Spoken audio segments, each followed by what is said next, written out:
Good day, welcome to the Mountain Garden. It's summertime. No? It's March 9. It's March na. Pag ganito ka rin panahon, naisip mo talaga ay summer na. No? So, yung tapos medyo mainit ang araw, malakas ang hangin. Nung panahon na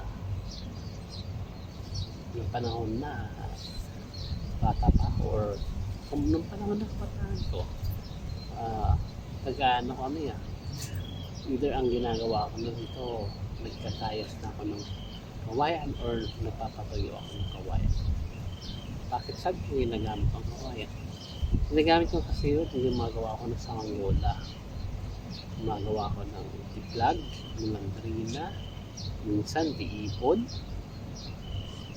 may tutubi, may butterfly. So marami nung nagagawa probinsya.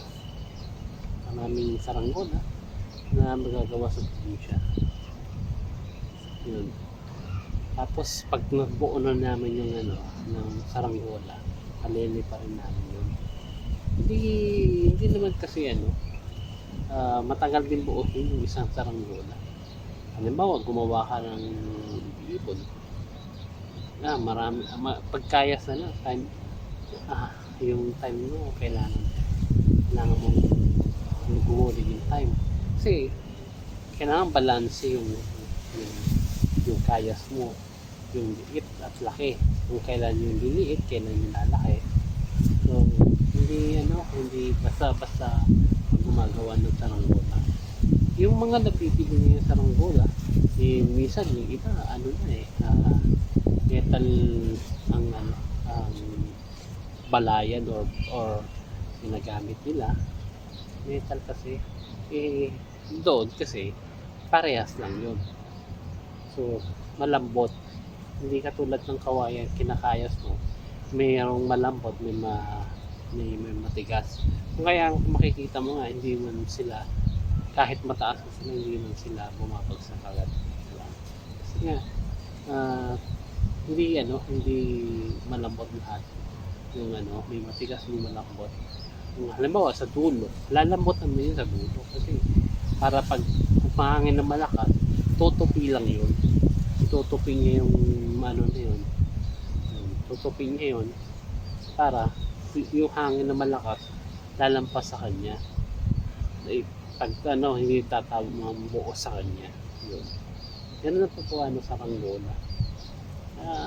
Nung yun, masaya magawa ng saranggola kasi try and error yun parang hindi siya lumipad, tigas yata ng babalayan mo.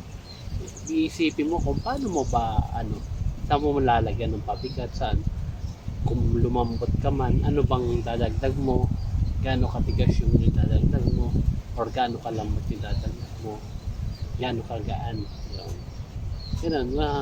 Minsan, syempre, pag nabuo mo na, sayang naman, di ba?